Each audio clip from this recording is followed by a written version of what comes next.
The year is 1987, and American TV networks launch a number of short-lived shows, such as Starman, The Popcorn Kid, and Probe. In a fit of midlife nostalgia and an effort to remind the world of shows they have forgotten, lone podcast pilot Chris Cooling steps into the Forgotten TV studio 30 years later.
From well-remembered to obscure TV memories of the 70s and 80s, including short-lived TV shows and made-for-TV movies, this is Forgotten TV. Welcome to Forgotten TV.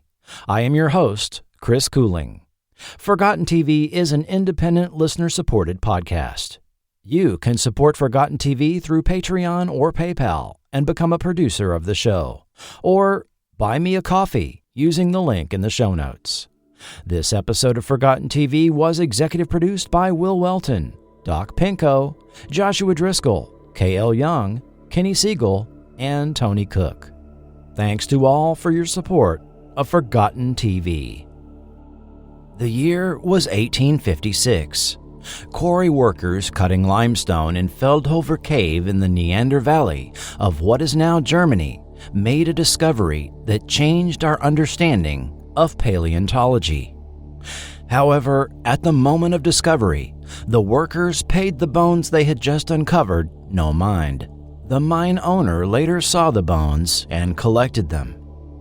The workers may have uncovered a complete skeleton, but it was heavily damaged during the digging process, and only the larger bone fragments were collected. Among the pieces gathered were a skull cap, 2 femora, 3 bones from the right arm, 2 from the left arm, part of the left ilium, fragments of a scapula, and rib fragments. Thinking these were the bones of bears, the pieces were given to nature scientist Johann Karl Vollrath. Realizing they were from no bear, Vollrath enlisted the aid of Hermann Schaffhausen, a professor of anatomy teaching in Bonn. The following year, Schaffhausen publicly announced the discovery of the remains of an extinct prehistoric species of human, that of Homo neanderthalensis, the Neanderthal man. In his paper from that year, he posited the skeletal remains were that of a savage and barbarous race of ancient human.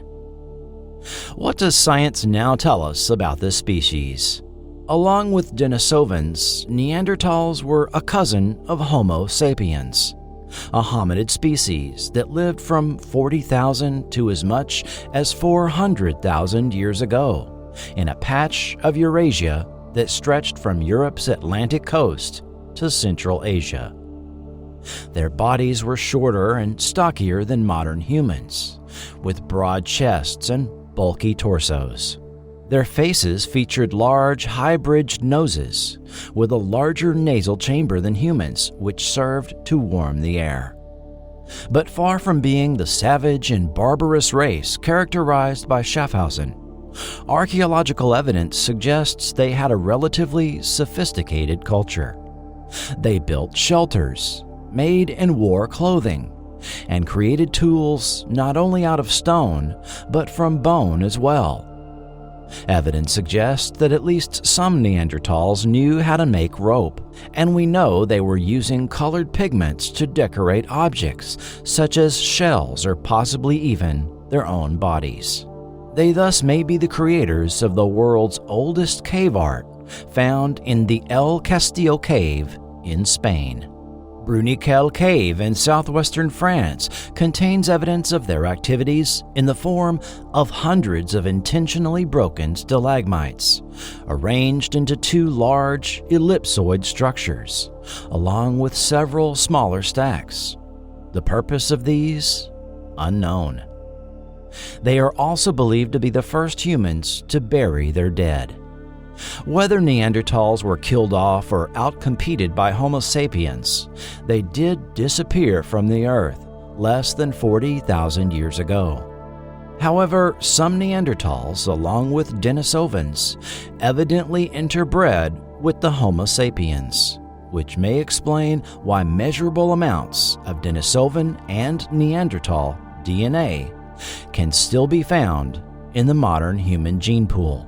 Denisovan DNA makes up some 4 to 6% of modern New Guinean and Bougainville Islander genomes, while most people of European or Asian descent have 1.5 to 2% Neanderthal genes in their DNA. Early depictions in fiction, such as J.H. Rosny's The Quest for Fire from 1911 and H.G. Wells' The Grisly Folk from 1927, had Neanderthals as barbarous, slouching, club-wielding primitives, inspired by the work of French paleontologist Marcellin Boule. William Golding's 1955 novel The Inheritors benefited from more recent research and presented them as more emotional and civilized. However, Schaffhausen's and Boule's descriptions had taken hold, and the pop culture concept of the caveman evolved. The first film featuring this archetype was likely D.W. Griffith's 1912 work, Man's Genesis, which tells the tale of the caveman, Weak Hands, developing the first weapon to save his love, Lily White, from brute force. Yes, the cavemen were fighting over a woman, something that was repeated in 1923's 3 Ages with Buster Keaton, which was also the birth of the concept of the caveman dragging off his new mate by her hair, a trope endlessly recycled over the decades in newspaper cartoons, a crude joke we've been laughing at now for 100 years. In 1932, the syndicated comic strip Alley Oop began entertaining readers with its characters set in the Bone Age, where the titular character rode his dinosaur, Denny, carried a stone axe, and wore a fur loincloth. In 1953's The Neanderthal Man, a serum transforms Professor Clifford Groves, regressing him into a Neanderthal, in a variation on the Jekyll and Hyde story. Roger Corman's Teenage Caveman in 1958 presented a 25-year-old Robert Vaughn as the title character, challenging the status quo of his day in daring to travel beyond the permitted tribal boundaries, which reveals a shocking truth about their reality. And yes, there was 1962's Ega with Richard Keel, later immortalized by Mystery Science Theater 3000, the Hammer Films Cave Girl trilogy of the late 1960s, 1 Million Years BC with Raquel Welch, followed by Prehistoric Women and 1970's When Dinosaurs Ruled the Earth, Carl Gottlieb's slapstick Caveman in 1981, the far more serious Quest for Fire, also from 1981, and 1984's Iceman. But before all those, Hanna-Barbera gave us that modern Stone Age family, the Flintstones.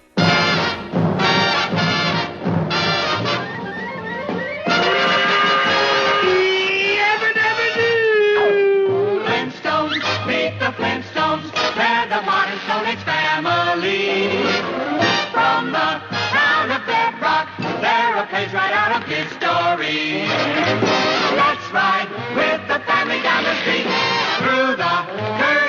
Fred to beat. When you're with the Flintstones, have a yabba dabba do time. A dabba do time. We'll have a gay old time. The then-named HB Enterprises, formed by the animation director team of William Hanna and Joseph Barbera, was one of the first providers of new animated content for television. Their first effort, debuting in December 1957, was both their first regular series and among the very first animated shows on Saturday morning TV. Get set, get ready. Here comes Rough and Ready. They're tough but steady, always rough and ready. They sometimes have their little spats, even fight like dogs and cats. But when they need each other, that's when they're rough and ready. The Rough and Ready Show joined Mighty Mouse and Heckle and Jekyll on Saturday morning at a time when the schedule was full of live-action shows like Howdy Doody, Captain Kangaroo, and reruns of Circus Boy. For a more complete backstory of Saturday morning network TV, dial back your podcast player to episode 53. While their subsequent series, The Quick Draw McGraw Show and The Huckleberry Hound Show, found success in TV syndication, John Mitchell, sales rep for the renamed Hanna-Barbera Productions, was intent on selling an animated series into prime-time network TV. Bill, it's Joe. We had a call from Mitchell again. He's on fire with this idea of trying to get one of our shows on prime time.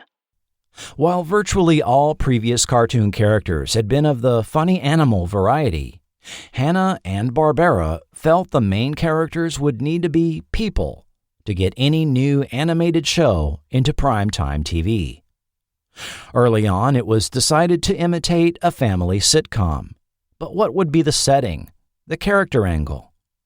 After several concept sketches, artist Dan Gordon set them in the direction they ended up pursuing.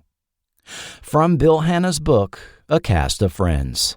The drawing depicted two characters dressed in caveman skins, along with a primitive phonograph that consisted of a little bird with a sharp beak on a stone record. It was an historic moment, or rather more precisely, a prehistoric one.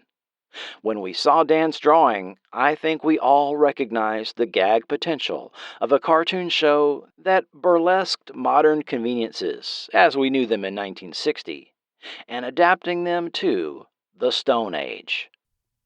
This was the birth of the endless gags we now associate with the Flintstones.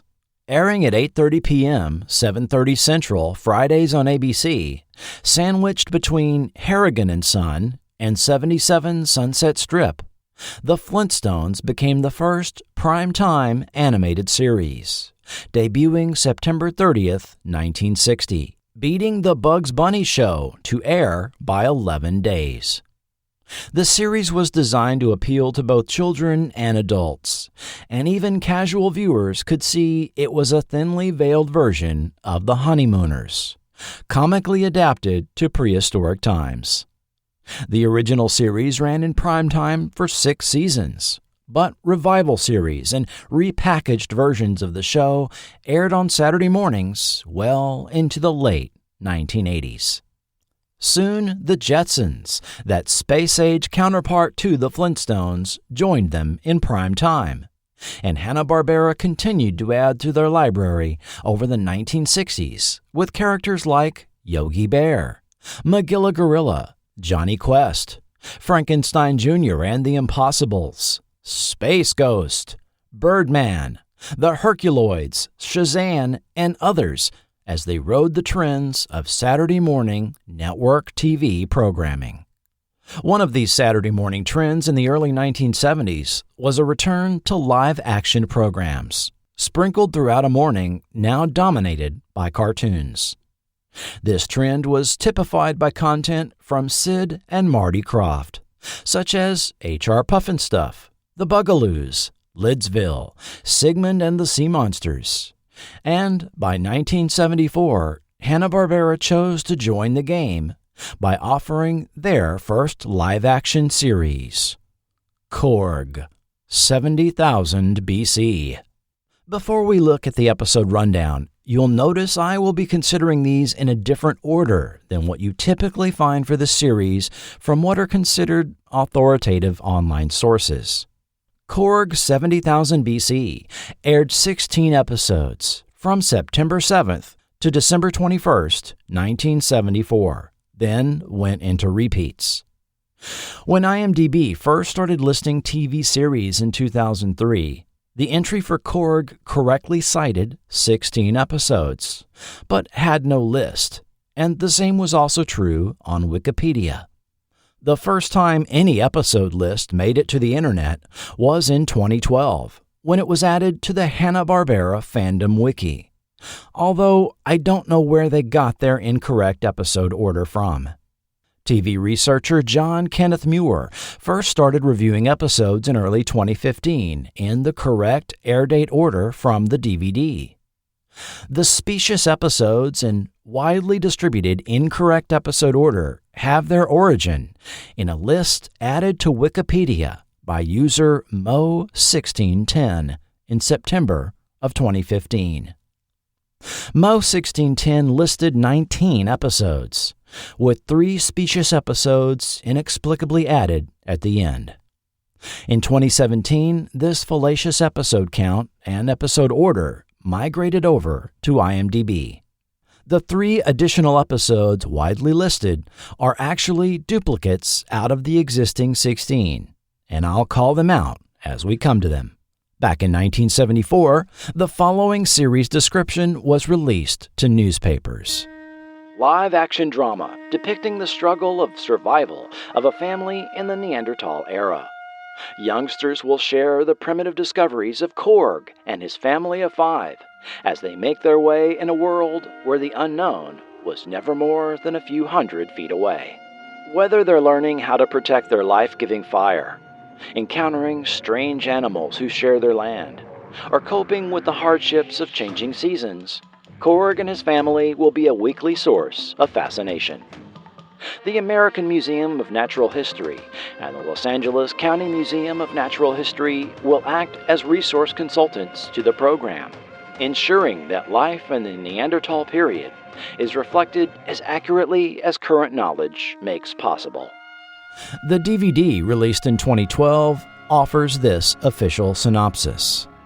A plaintive hunting horn, heard over a ruddy sunrise, signaled the start of something different on Saturday mornings in the mid-'70s. Clan Korg had arrived to take kids, and kids at heart, on a series of live-action anthropological adventures across the dangerous terrain of prehistory. Aided by consultants from both New York's American Museum of Natural History and the Natural History Museum of Los Angeles County, Korg ditched battling dinos and discovering fire for a more mature focus on the dawn of cooperation and compassion amongst our Neanderthal brethren, as personified by its pre-nuclear family. Korg is the patriarch of the clan, which includes Mara, his mate, Bach, Korg's younger brother, and Korg's 3 offspring, Tana, 15, Ree, 12, and Tar, 11. Together, they brave opposing tribes, cave bears, and fire, while discovering the roots of art, diplomacy, and commerce in the world of 70,000 BC. Burgess Meredith narrates. Now, let's discuss Hanna-Barbera's other Stone Age family, Korg, 70,000 BC. Trapped. Air date September 7th, 1974. In the process of using a log to teach young Tor the art of throwing stones to hunt small game, Tor and Tane accidentally discover a new use for the log. While Tor and Ree are outside busy with the just-invented game of seesaw, an earthquake traps the rest of the clan inside the cave. It's up to Tor and Ree to use the newly discovered principle of the lever to move a boulder to free the trapped family members. We begin to see the family dynamic in this first episode. Contrary to the description on the DVD, it is clear that the girl, Ree, is depicted as being the youngest child, aged 11, while Tor is her slightly older brother at age 12, and Tane is an older teen boy who already goes on hunts with Korg and Bach. I believe the people at Warner switched the ages of Tor and Ree on the DVD back cover, as well as misspelled the names of the two boys. Press releases at the time clearly indicate the correct names of the characters and ages as I describe here. Dialogue also informs the viewer of other clans, such as the Hill People, who we will meet 5 episodes later. Episode written by Willie Gilbert. Born William Gomberg in Cleveland, Ohio, Gilbert wrote for his high school newspaper, the Glenville Torch, alongside future playwright and screenwriter Jerome Lawrence, known for Inherit the Wind and Auntie Mame, made into a 1974 film with Lucille Ball. 2 of his other classmates and Torch writers were none other than Jerry Siegel and Joe Shuster, who would create legendary comics character Superman, which rivals the likes of Sherlock Holmes, Mickey Mouse, or James Bond as one of the most recognizable fictional characters of all time. As an adult, Gilbert pursued a career as a comedian, then partnered with his urologist, Jack Weinstock, writing skits for nightclub performers and Broadway shows. They made their way into writing for early television on Captain Video and his Video Rangers, Tom Corbett Space Cadet, and The Howdy Doody Show. During these years, Gilbert was the typist, living in a hotel and hanging around with showgirls wearing his dapper 50s zoot suit. Jack was the jokester who played up his medical background, telling stories about his famous patients with their problems below the belt. The pair were known for their very New York-centric humor on Howdy Doody, and Gilbert is one of the 4 people credited with writing the lyrics to Howdy Doody's famous theme song. After writing Broadway shows in the 1960s, Gilbert began writing for Hanna-Barbera on Scooby-Doo, The Super Friends, The Amazing Chan and the Chan Clan, and other shows. His final project was Yogi's First Christmas, just before his death in 1980 at age 64. The Guide, air date September 14th. Out gathering firewood, Tor encounters a blinded hunter of another clan, who forces him to be his guide. When Korg and Bach catch up to them, instead of killing the hunter, Korg shows the advanced trait of mercy and sees him back to his own camp. Written by Maurice Tomregel. Guest star Frank Christie, a tough guy character actor from 70s film and TV. He had a minor role in The Godfather and had a brief stint on Days of Our Lives in 1980. In July 1982, he was shot to death, getting out of his car outside his North Hollywood home. Looking into Christie's death quickly turns into a rabbit hole, but here are the highlights. The 52-year-old had been killed the same month as acquaintances Frank Saletri, an attorney and movie producer, also shot inside his house used for the 1973 film Blackenstein, as well as actor Vic Morrow, killed on the set of the Twilight Zone movie in a helicopter stunt gone wrong. Investigators initially considered the possibility that the murders of Saletri and Christie were related, but they were determined to be coincidental. 11 years later, it was revealed Christie's death was the result of a hit put out on him, the result of a love triangle gone wrong.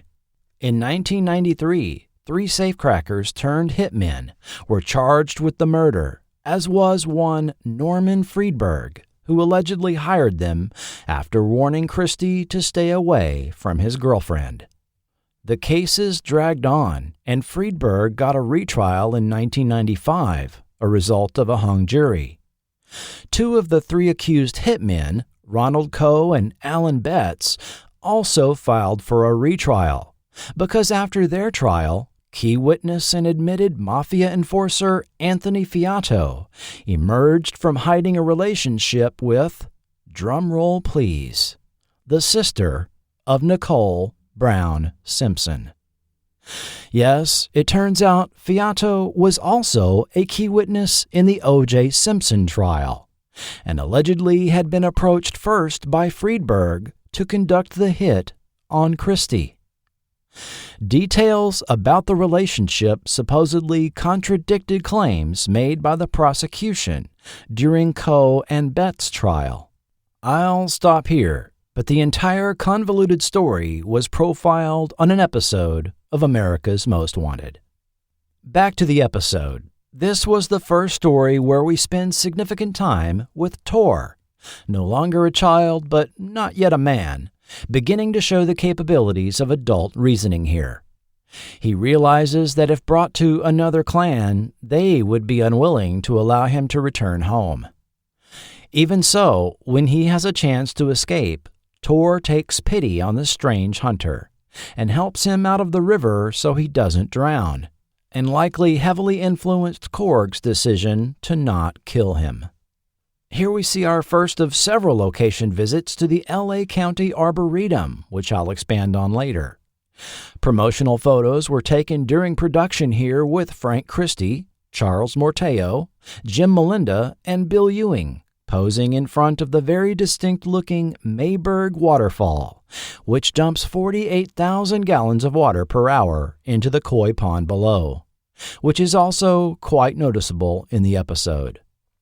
Also visible is Baldwin Lake, the main body of water at the Arboretum. And yes, this is the first of 3 episodes renamed and duplicated in online episode guides under the title The Blind Hunter. The Exile. Air date September 21st.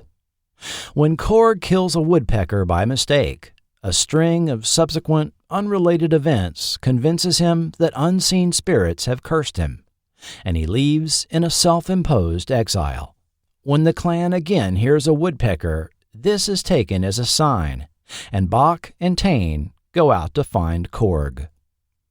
Written by Lynn Jansen and Chuck Minville. The two had worked together starting in the early 1960s on Dr. Kildare. In 1967, they both worked as animators on Disney's The Jungle Book, as well as produced an Oscar-nominated short film called Stop, Look, and Listen, which depicts motorists puttering about on roadways without vehicles that you've very likely seen clips of. Throughout the 70s and 80s, they wrote for numerous Filmation and Hanna-Barbera shows. Minville left us in 1992, while Jansen went on to create the Sonic the Hedgehog series for Deke Entertainment and ABC, and is since retired. Here we have our first episode dealing with superstition, as Korg interprets everyday happenings as signs from the unseen spirit, leading him to a decision that doesn't benefit anyone. The Running Fight. Air date September 28th. Tracking footprints from another clan, Bach is bitten by a huge spider. The venom makes him delirious, to where he doesn't even recognize his own family, which makes efforts to help him difficult, if not outright dangerous. Written by Oliver Crawford, whose credits go back to 1950 on shows Stars Over Hollywood and The Stu Irwin Show. However, in 1953, he was called to testify before the House Un-American Activities Committee, investigating suspected communist sympathizers in Hollywood. Refusing to name any fellow entertainment industry professionals, he was blacklisted. He moved to New York City with his family, where he took different jobs such as designing window displays. He ended up being one of the few writers able to return to television, and ended up writing for many shows, including The Outer Limits, The Fugitive, Bonanza, and Star Trek. His 1978 novel, The Execution, revolving around 5 female Holocaust survivors who recognize a Nazi doctor in modern-day San Diego, was adapted into a TV movie in 1985. And here we have the first appearance of the very distinctive Vasquez Rocks, used several times as a filming location for episodes. Magic Claws, air date October 5th. While hunting a bear, Bach slips and suffers a minor injury, and the bear gets away. However, Bach's hunting defeat has made him hesitant and fearful. Korg has a nighttime vision from the Great Unseen Spirit, with instructions to hunt the bear down and use its claws as a talisman to get Bach's mojo back. Written by Dick Robbins, known for 1967's Spider-Man and 1973's Super Friends, and he would later work on The Croft Super Show, writing many of the Electra Woman and Dinah Girl segments, and developing the concepts for Wonderbug and 1978's Godzilla. Another visit to Vasquez Rocks and yet another bad week for Bach. A stunt performer in a bear costume was used for all the hunting scenes, the effect of which ranged from not terrible for Saturday morning TV to highly obvious and unconvincing. We also deal for the second time with the topic of superstitious belief, and the episode ended insinuating that Korg made up his vision in order to bring the clan back to the status quo. This is the second of the 3 renamed and duplicated episodes in online guides under the title Bach Loses Courage. The Hill People, air date October 12th. The clan known as the Hill People have lost one of their hunters and hold a burial for him. Bach is interested in taking the dead hunter's mate, Sala, as his own, but this creates an issue since the dead hunter's brother, Jared, has a claim on her according to tradition. When Jared demands an outrageous payment for Sala, this threatens war between the 2 clans. To avoid bloodshed, Sala reluctantly goes to be with Jared. After 5 weeks of fairly simple plots revolving around basic survival, here we have the most complicated and best story yet, as writer Fred Freiberger tells a tale that has likely happened countless times over history. Widow inheritance is the cultural practice whereby a widow is required to marry a male relative of her late husband, often his brother. This had the potential of being a positive for the widow and any children, ensuring that they were provided for, but it obviously also could lead to misery, depending on the disposition of the people involved. The practice also served to keep property and wealth in the same family line. Here, Sala was obligated to allow Jared to take her as mate, even though she did not wish it, as he was a boorish, possibly even abusive man, having little say in the matter, as her choices were to either be with Jared, be banished to the wilderness, or allow the clans to go to war. She chose the well-being of all over her own feelings. The story ended with Bach standing alone as the camera drew back to emphasize his loss. Quite a bit of storytelling for a Saturday morning show.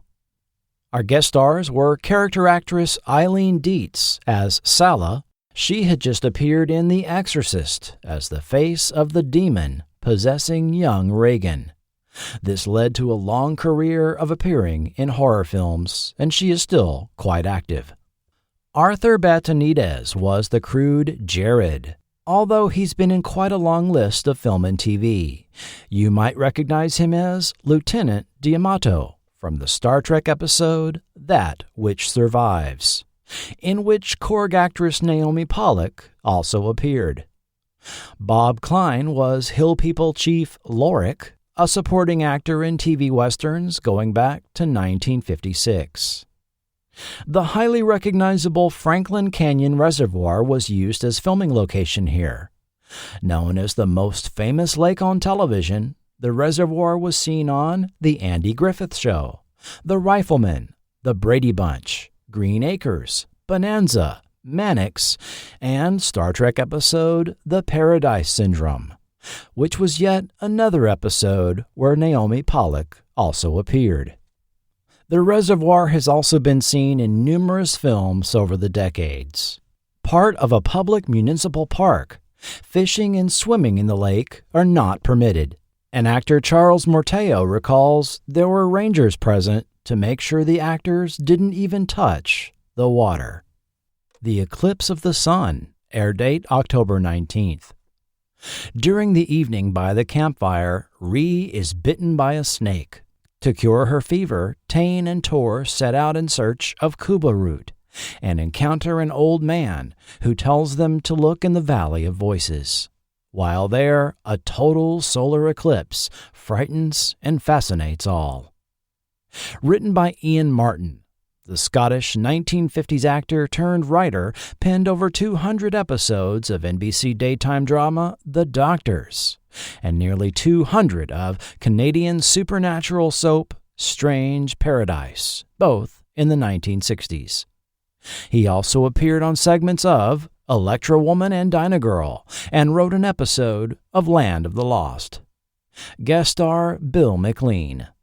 The Valley of Voices, where Tane and Tor encountered echoes, was none other than Vasquez Rocks, which countless films and TV shows have used as a shooting location, and this is at least the third Korg episode so far with scenes filmed there.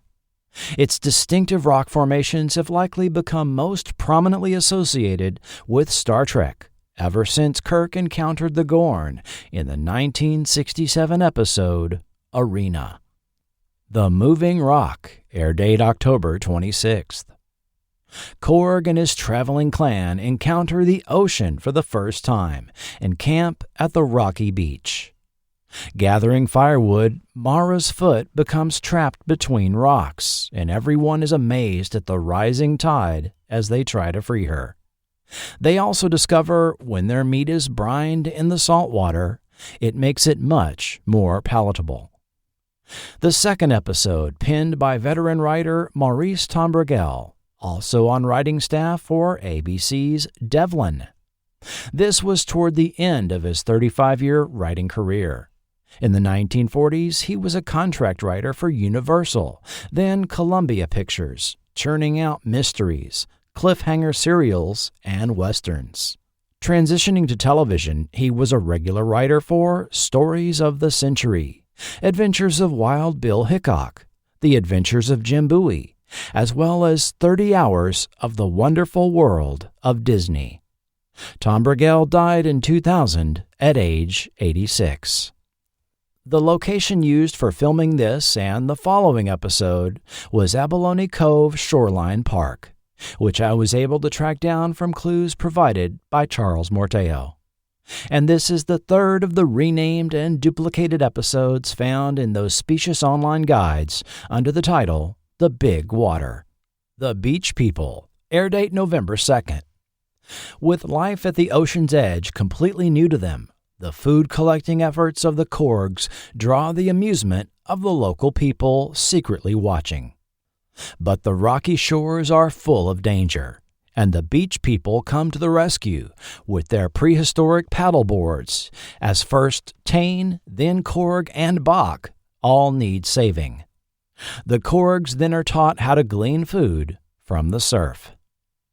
Written by Peter Dixon and David Dworsky. The writing duo is known for Saturday Morning's Emergency +4, The Secrets of Isis, and Arc 2. Dixon additionally was the co-creator of Canadian 80s series Danger Bay. Series makeup supervisor Bob Westmoreland appears in front of the camera as the leader of the Beach People. Blue McKenzie was the unnamed young man who saved Tane. He was in a few movies in the 70s and wrote a 1986 film called Club Life. Both Janelle Pransky and Charles Morteo recall eating abalone, fresh caught by crew members, just as depicted on the show. With Abalone Cove now an ecological reserve, disturbing any sea life is prohibited. The Web, air date November 9th. Sleeping in after a night of feasting, Korg, Bach, and Tane become trapped in the cave by the very bear they had ousted when they originally took up living in it.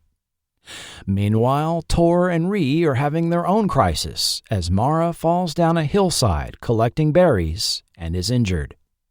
Trapped in the rear of the cave, Korg is inspired by a spider web to create a net to distract the bear long enough for them to escape.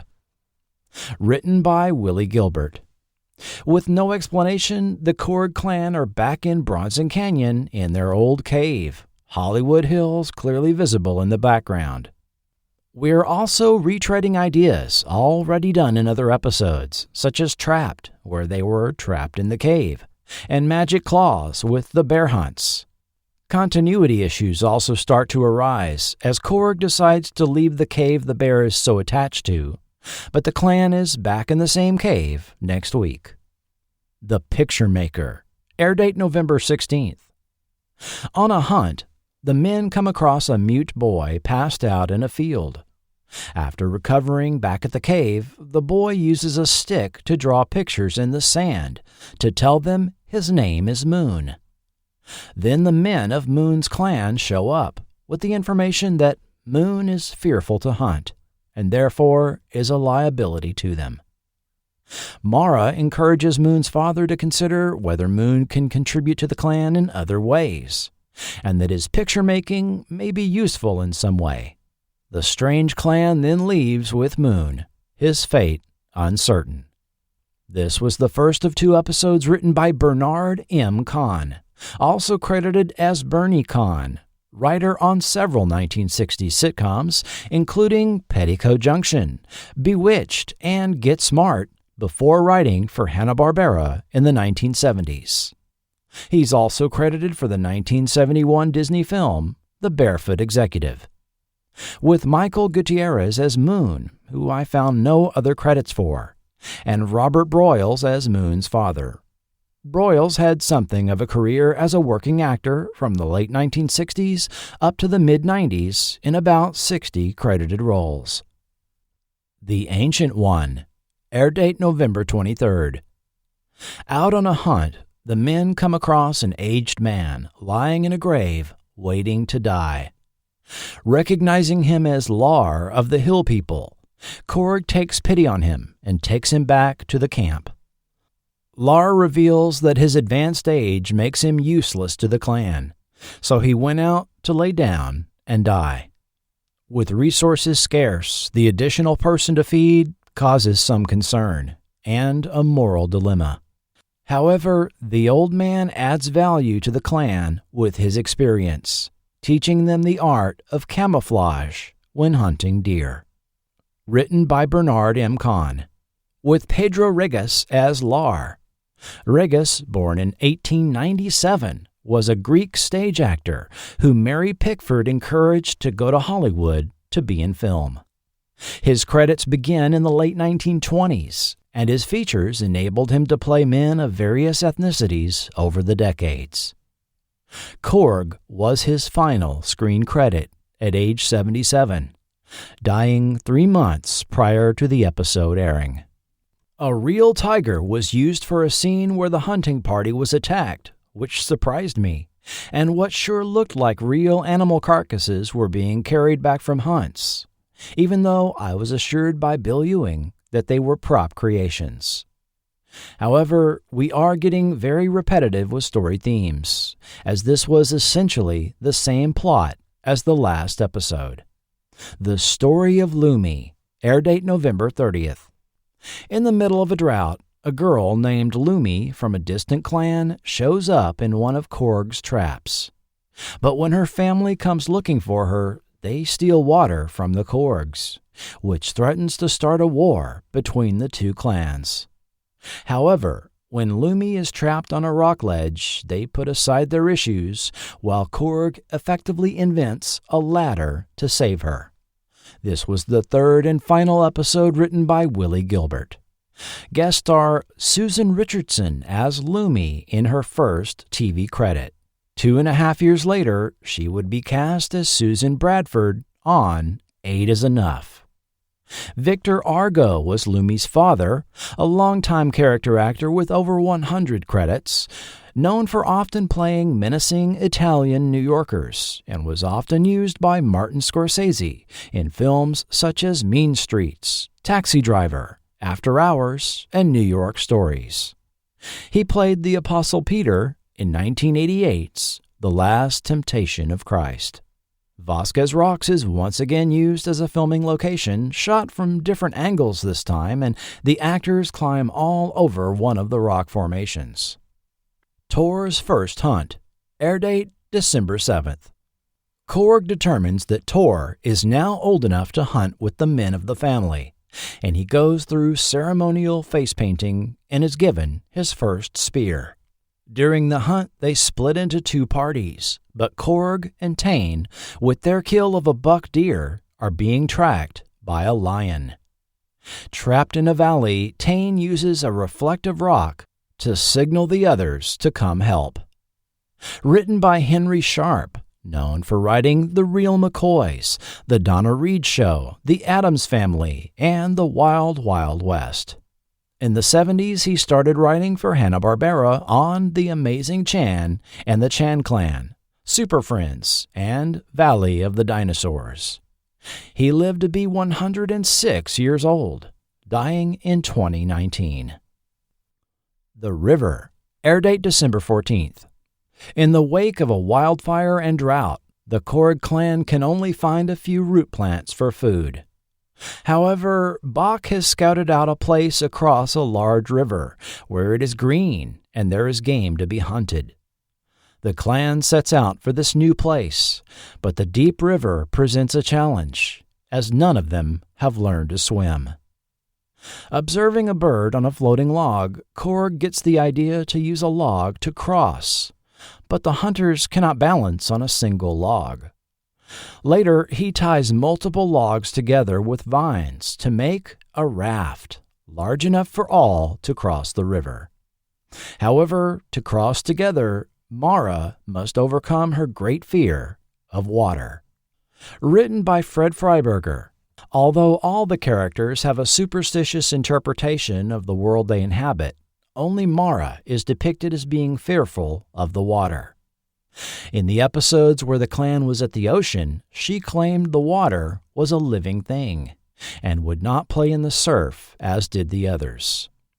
Of course, she was the one with a foot trapped by a rock with the tide threatening to drown her, so this would only have served to enhance her phobia. This episode was again filmed at the Los Angeles County Arboretum. Actor Bill Ewing's parents came to visit the set during filming and didn't even recognize him in makeup and costume until he greeted them. A similar story happened another day, that Ewing happened to have a late call time when he wasn't needed for filming until after lunch, so he got there early.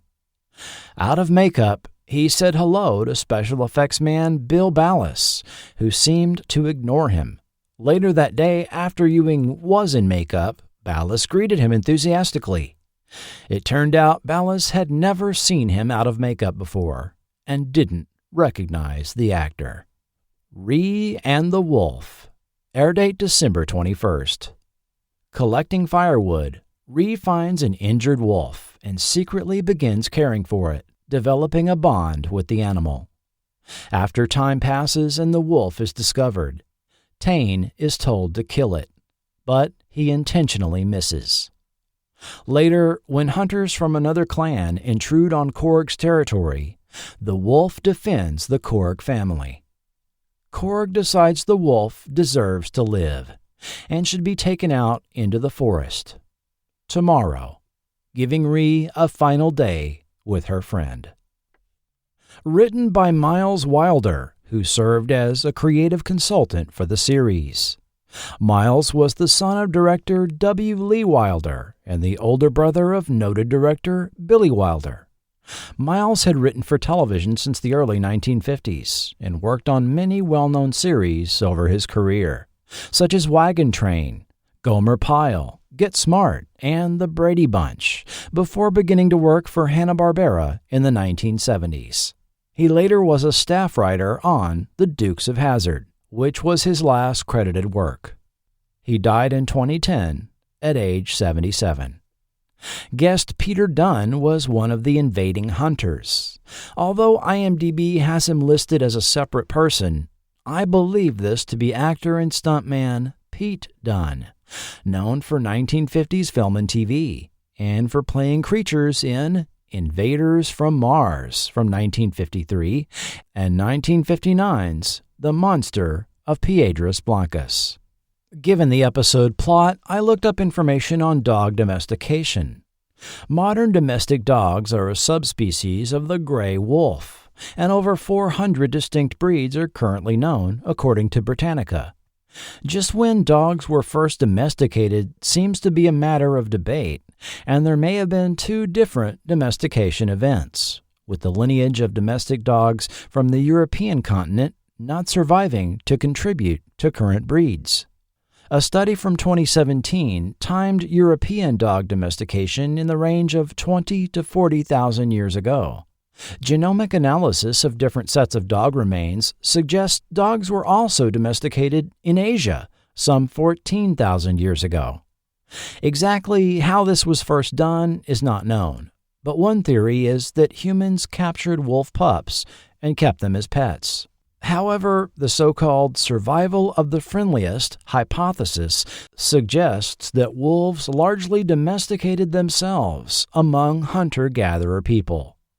The thinking here is that wolf species with individuals comfortable enough to get closer to humans and pick up on social cues were rewarded with food scraps and began living near human camps. In any event, archaeological evidence tells us that 5 distinct types of dogs existed by the beginning of the Bronze Age, about 4500 BCE. They were the mastiffs, wolf-type dogs, sighthounds, such as the greyhound, pointing dogs, and herding dogs. Forgotten TV will continue in a moment. Kevin, this is Scott. Kevin, this is Scott. Do you hear me? Over now. The Star Trek communicators with push-to-talk button. Scott, this is Kevin. My bike is broken. Can you help me? Over. Yes, but send me a signal so I can find you. Star Trek communicators with a range of 1,300 feet. Push button, twin warp sound, uses 9-volt battery, not included. Star Trek communicators with belt hook, telescoping antenna, and twin warp sound. From Ego. It is written, to learn what is good, 1,000 days are not enough. To learn what is evil, an hour is too long. Prepare yourself for the future. The greed and finality buried in the hearts of men. You must survive through all of this. Kwai Chang Caine, a peaceful man in a violent world. Kung Fu.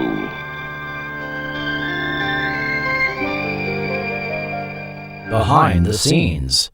Korg 70,000 BC was the first completely live-action series produced by Hanna-Barbera, although they had tried before. 1967's We'll Take Manhattan, featuring Dwayne Hickman, TV's Dobie Gillis, was an unsold sitcom pilot for NBC. Hickman played a naive attorney attempting to help a 140-year-old indigenous man regain his family claim to Manhattan Island. The World, Color It Happy, from that same year, featured an animated intro with caricatures of Bill Hanna and Joe Barbera riding in a flying Jetson-style vehicle, followed by a Burt Bacharach Hal David theme sung by Jack Jones. Hey, Joe, how do we open the show? With a look at what's going to be in it. What else? Hang on. Use The World. Color it happy. Happy is a color. If you don't believe me, you can pick a color, and I'll show you how to make your color very, very happy. Oh, so very happy. The proposed series would have been some type of anthology, like Walt Disney's Wonderful World of Color, and Woody Allen was the writer of one of the segments. Even though the intro still exists and can be found online, little else is known about this failed pilot, which never aired. We got the steam up, you put the dream up. Big River's calling you, listen my friend. Follow that river, that mighty river. There's real adventure round every bend. Hear that whistle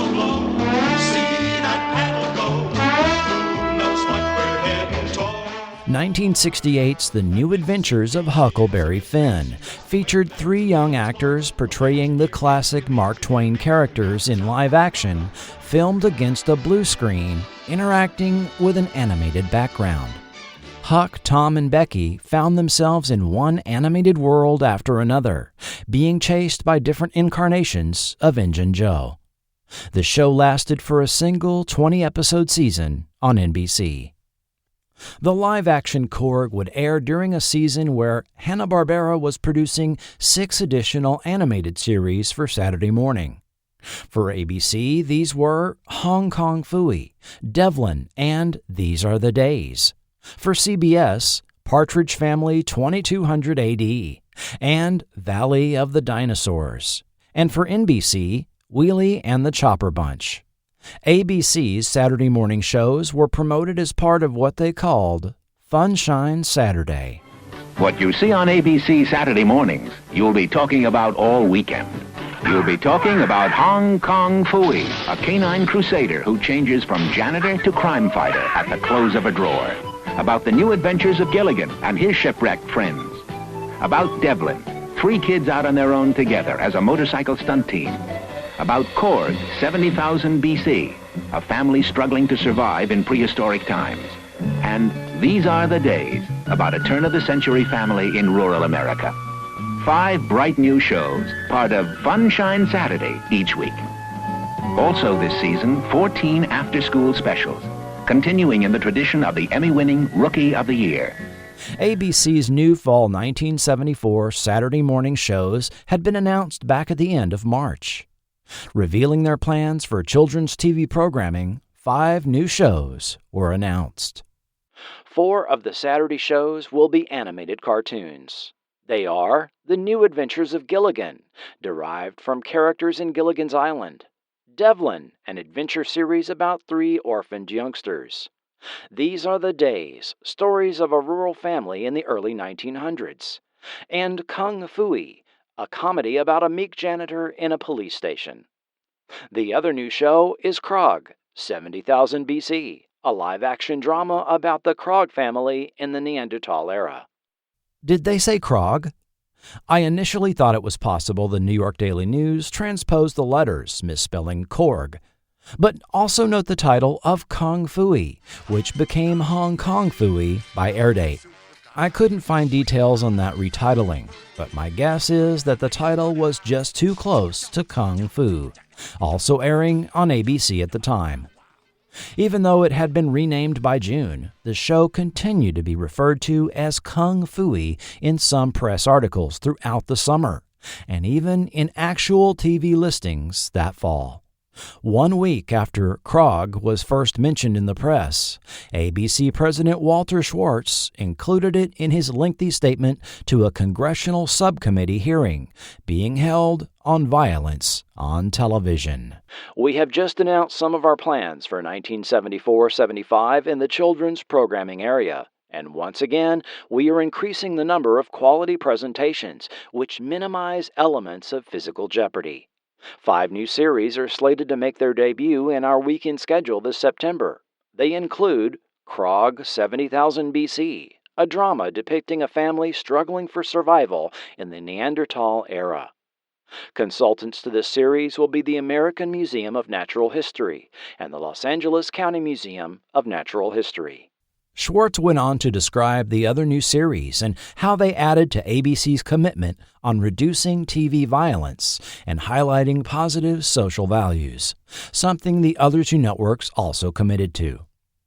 Even though the show had been renamed by mid-June, the Krog spelling had been released in both AP and UPI articles covering the fall 1974 Saturday morning lineup. This title continued to be used in some press articles, and like Kung Phooey, even persisted in some TV listings throughout the entire initial series run. Only Tom Shales mentioned the name change, confirming the show had indeed been initially announced as Krog, in a September WAPO article reprinted in several newspapers. Schwartz's congressional statement again takes us back to that old chestnut that has reared its head several times on this podcast. If you've listened to either Forgotten TV episode on Saturday morning animated spin-offs of live-action shows, the late 1960s boom in what were called the Supers was phenomenally popular. Filmation's The New Adventures of Superman in 1966 kicked off the superhero genre, and soon Spider-Man, Birdman, the Herculoids, Space Ghost, and Batman filled Saturday morning.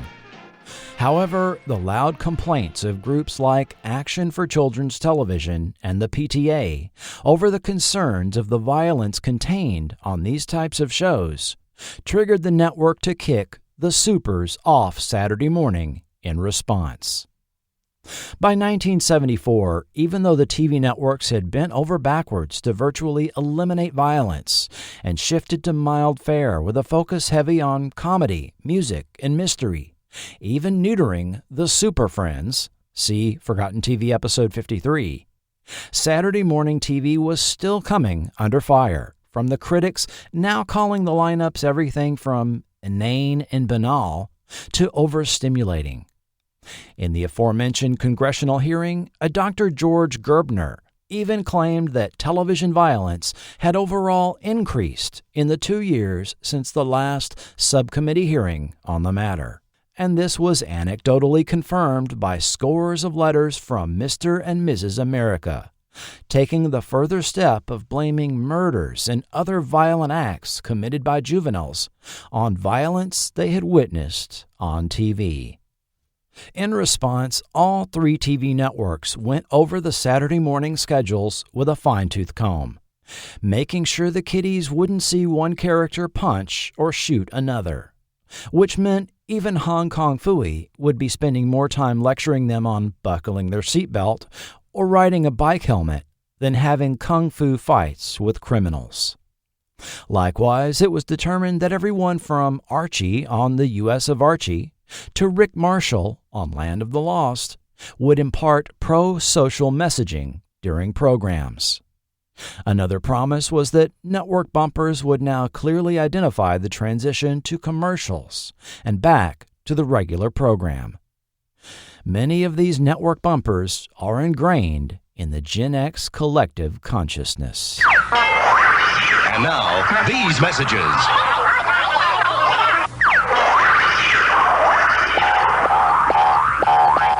We'll return after these messages. In addition, for the 1974 fall season, ABC chose to stage an open house with parents, where they were encouraged to sit with their children and view Saturday morning content and other children's programming from all 3 networks along with them, observing how they react to the programs. No, this wasn't a workshop where focus groups of parents and kids in New York and L.A. were invited to attend. It was more of a gimmick conceived by Squire D. Rushnell, ABC's VP of Children's Programming, as he told reporter Harold Stern. The basic problem with children's programming is that though children watch it, adults do most of the talking about it. I'm hoping the open house concept will stimulate a lot of mail from parents, expressing confidence, offering suggestions, even condemning, but based on awareness rather than rumor, as is too often true now. Realistically, it's too much to expect parents to watch every Saturday, but maybe one Saturday a year, like an open house school week.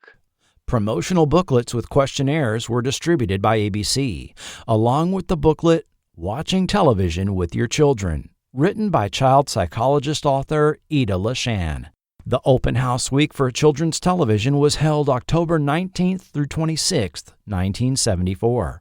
The Korg episodes that happened to air during Open House Week: The Eclipse of the Sun, where early man first witnesses the astronomical marvel that is a total solar eclipse, and The Moving Rock, where the Korg clan first encounter the ocean. In fact, Korg actor Jim Malinda was chosen as a network ambassador for the Open House Week and visited with parents at meetings held by local ABC affiliate stations in Colorado Springs, New Orleans, Nashville, Philadelphia, Fort Lauderdale, Atlanta, and Boston. The open house concept was repeated the following year. Among the programming ABC was particularly proud of was their ABC After School Special, beginning its third year. Many Gen Xers recall coming home from school and watching these anthology dramas that occasionally tackled some tough issues. ABC would produce about 7 of these a season. The season prior to Korg included Rookie of the Year, with Jodie Foster joining her brother's Little League team. My Dad Lives in a Downtown Hotel, with young Ike Eisenman visiting his separated dad, now living apart from the family. And Hammerman's After You, with Christian Jutner and Lance Kerwin, which dealt with middle school bullying. If you don't recall, the animated character Timer also originated here in the after-school specials, taking youngsters inside the human body. He later appeared in short PSAs about nutrition, such as the one where he hankered for a hunk of cheese. Look, a wagon wheel! ABC was also proud of the Hanna-Barbera produced animated drama These Are the Days, as commented on by Walter Schwartz in his congressional testimony. These Are the Days dramatically presents the rich quality of American rural life shortly after the turn of the century, as reflected in this portrait of the Day family, who, although facing difficult circumstances, never lose their powerful sense of concern for each other for the family unit as a whole. In terms of both subject matter and treatment, These Are the Days represents, we believe, an important and positive innovation in animated weekend programming. While the premise behind CBS's Valley of the Dinosaurs was somewhat fantastical, it also was intended to be educational and somewhat realistic in its portrayal of a modern family finding themselves in a mysterious land that time forgot style Amazonian valley. Using a physically accurate art style, Valley would explore a variety of scientific principles and their applications, as the Butler family introduced concepts such as the lever, siphoning, first aid, and so on to the Neanderthal-like cave people they find in the valley as they made efforts to find their way back to their world. It was interesting that the backstory of the Valley of the Dinosaurs was almost exactly the same as that of Land of the Lost, debuting the same morning over on NBC in the same time slot. Land of the Lost, from the creative forces of Sid and Marty Krofft and David Gerrold, had the Marshall family also become trapped in the mysterious land after a fateful river raft trip plunged them down a 1,000-foot waterfall and through a time portal. There they find sentient beings such as the humanoid Pakuni, the weird reptilian Sleestak, as well as various dinosaurs and megafauna from Earth's prehistory. And yes, the third prehistoric Saturday morning offering that season was ABC's Korg 70,000 BC. The Cincinnati Enquirer's Steve Hoffman called Korg among the best of the new Saturday programs, alongside other live-action shows, Land of the Lost, Run, Joe, Run, and the Harlem Globetrotters Popcorn Machine. Tom Shales called Korg the most unusual new show, and in some ways the most daring. Though the cave folk speak English, it is kept otherwise accurate to what anthropologists know or speculate about prehistoric man. Yes, intent on presenting a scientifically accurate view of Neanderthals, Hanna-Barbera used 4 science consultants during the production of Korg. Dr. Ian Tattersall, then Assistant Curator of Anthropology for the Museum of Natural History in New York, and now Curator Emeritus of Human Origins. He has conducted fieldwork all over the world, notably in Yemen, Vietnam, and Madagascar. His numerous works include Masters of the Planet, The Search for Our Human Origins, published in 2012. Dr. Charles Kraft, then Associate Professor of Anthropology and African Studies at Pasadena's Fuller Theological Seminary, is now Professor Emeritus of Anthropology and Intercultural Communication in the School of Intercultural Studies at said seminary. Dr. Charles Rosaire, then the curator of archaeology at Los Angeles County Museum of Natural History, created their Hall of Latin American Prehistory, which opened in 1966 and closed in 2008. He also did fieldwork at San Miguel Island, once part of a super island off the coast of California. His excavation of the Daisy Cave, one of the oldest caves in western North America, revealed the remains of 26 humans and provided some of the earliest evidence for the human use of boats in the Americas. Dr. Rosaire lived to his late 80s, dying in 2016. Heath Taylor, a former UCLA teacher and expert in anthropology, was the on-set technical advisor. Taylor is the most enigmatic of the science advisors. I found absolutely no information on him, apart from the press releases announcing the series. The creation of Korg is credited to producer Fred Freiberger, a name you may be familiar with. A former New York ad man, Freiberger found himself in the Air Force during World War II, flying bomber missions as a navigator when his B-17 was shot down over Europe in 1943. He spent 22 months as a German prisoner of war in 2 different POW camps, particularly dangerous for him due to his Jewish ethnicity. He was interred at Stalag Luft III at the time of the infamous Great Escape depicted in that 1963 film. Repatriated to the U.S., he studied at Pace University's Institute of Film and used his Air Force back paycheck to move to Hollywood, seeking work as a publicist. An industry strike led him to begin writing, making his first sales to Mary Pickford's production company, Comet Productions, whose films were distributed by United Artists. He was one of the writers of 1953's The Beast from 20,000 Fathoms, adapting a Ray Bradbury story along with Lou Morheim. Working his way into 1950s television, he wrote for Alfred Hitchcock Presents, as well as the Ford Television, Alcoa, Goodyear, and Zane Grey theaters. Following work on a slew of TV westerns, he became a producer on Ben Casey and The Wild Wild West.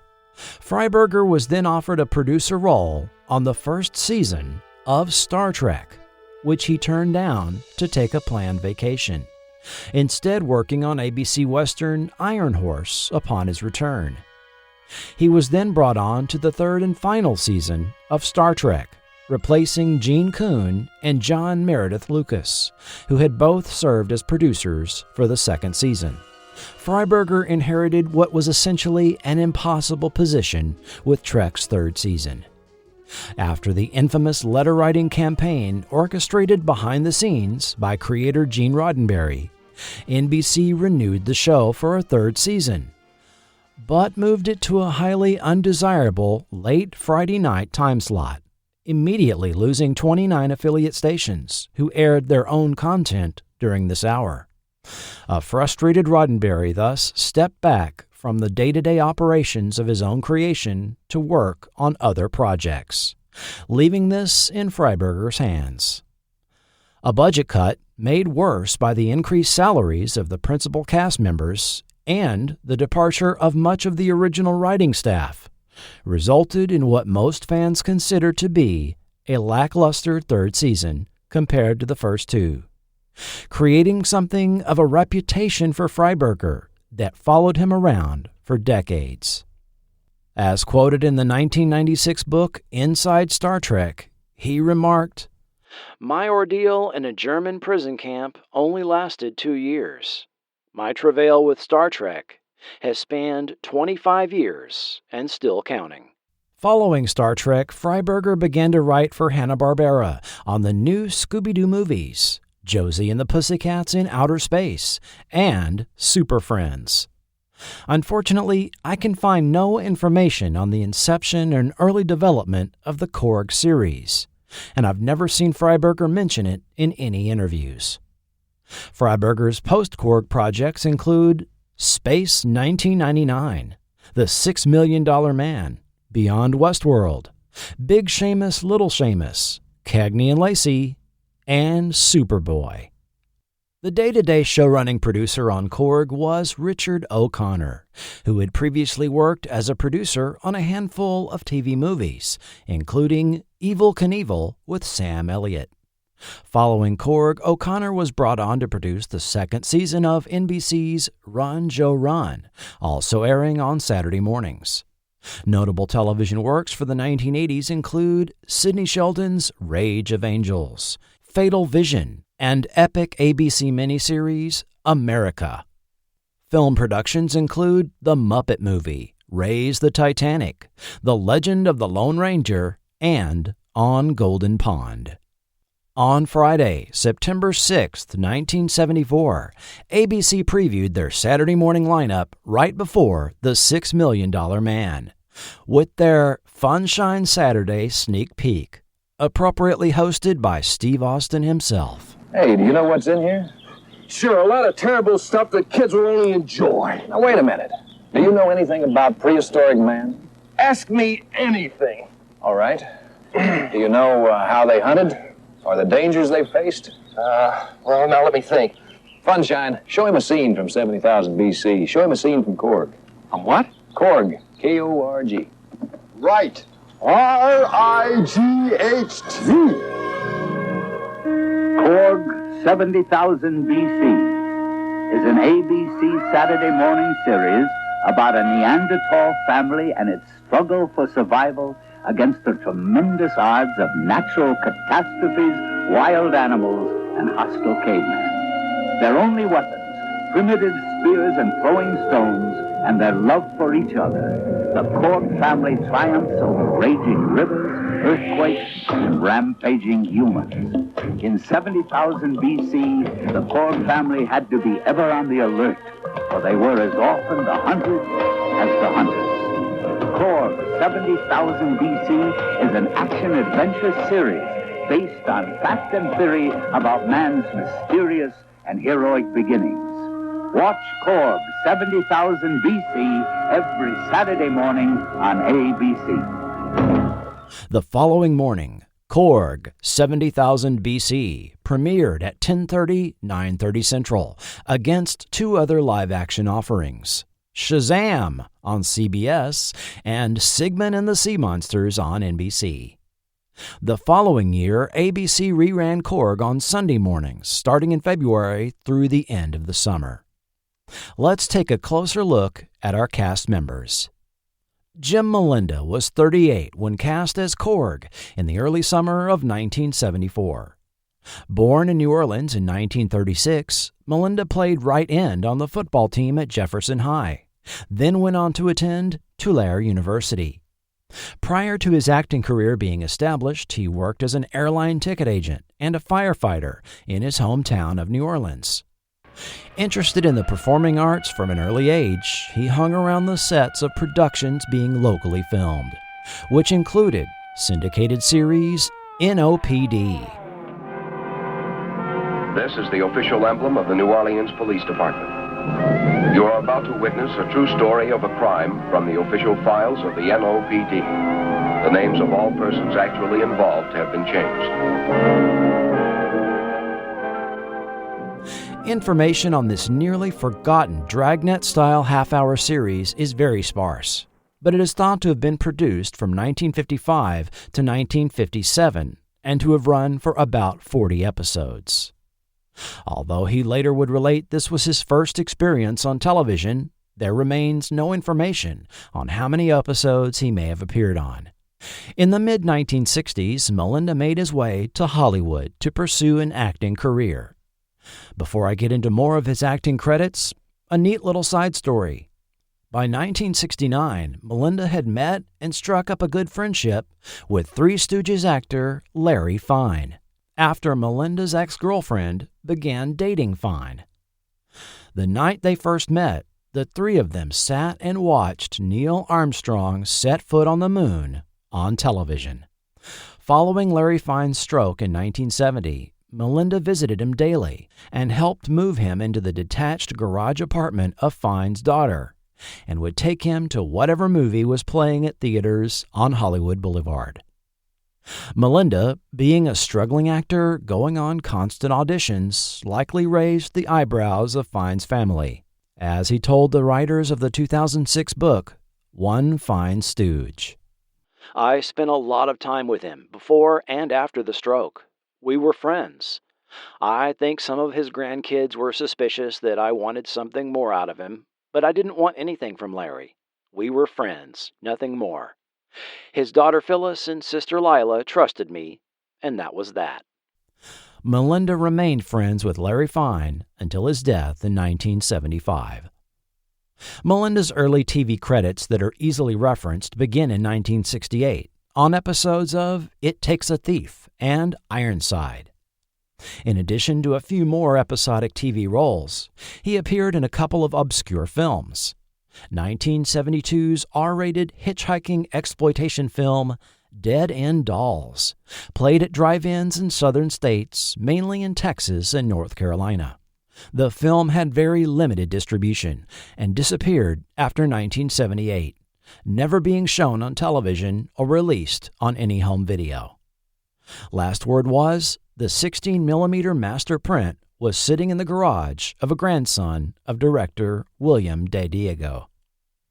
Malinda then starred in the art house film Once in 1973. At the 74 Cannes Film Festival, one film received a standing 10-minute ovation. It didn't have a big Hollywood buildup, but when the lights were dimmed, it was a film of such visual beauty and emotional depth that the audience responded in a rare way. The film is Once. Now, Communication Design cordially invites you to see Once, the most unusual film of our time. The 100-minute allegorical film containing no dialogue that received the Auteurs Award at the 1974 Cannes Film Festival was clearly not intended to be a commercial success. It did play in a few art houses back in the States in an attempt to garner Oscar recognition. This film is also believed to never have been broadcast or released on home video, but the Hefner Archive at the USC School of Cinematic Arts came into possession of a film print around 2017. The more widely seen 1974 blaxploitation film Black Eye, with Fred Williamson and Teresa Graves, featured Malinda in a minor role as a drug pusher. In the spring of 1974, his agent sent him to audition for the role of Korg. However, he wasn't holding his breath over being cast, having auditioned for numerous TV series roles he never got. Traveling to Cannes for Once, he enjoyed the film festival and French locale so much that he considered relocating to Paris to pursue acting in European cinema. While there, his agent called with news. She told me, "They want you for the Korg show. You only have a couple of minutes to make up your mind." My whole life passed before my eyes because I had spent 12 years in acting without getting on a series. Figuring he'd have more recognition as the lead on an American TV series than acting in foreign films, he chose to return to Los Angeles for Korg, which quickly went into production. Following Korg, he made about 25 more one-off appearances on film and TV, including Kolchak the Night Stalker, The $6 Million Man, The Phoenix, Quincy M.E., Simon & Simon, and Airwolf. He apparently retired from acting after 1990. I found he was active several years ago in his local Nashville chapter of SAG-AFTRA. According to IMDb, he died in 2019 at age 83. However, I can find no obituary or public record of his death. Bill Ewing was 26 years old when cast as Bach, Korg's adult brother. Ewing had studied theater at Los Angeles City College, Cal State, and UCLA. His acting credits begin in the very early 1970s on the Quinn Martin series Dan August and Cannon, as well as Revolutionary War series The Young Rebels. He also got interested in writing while working on the 1971 World War I drama Johnny Got His Gun. Writer and director Dalton Trumbo gave cast members writing exercises where they would write about the life of their character between scenes and read their work every morning. Pursuing screenwriting as well as acting, he and friend Michael Lembeck came up with a show concept for Saturday morning TV, based on the ancient German character Till Eugenspiegel from Middle Ages folklore. NBC passed, and Lembeck ended up being cast on the Croft Super Show as Captain Cool of the Captain Cool and the Kongs rock band. Ewing was the last of the actors to be cast for Korg, as another actor had initially been cast but had to be replaced at the last minute.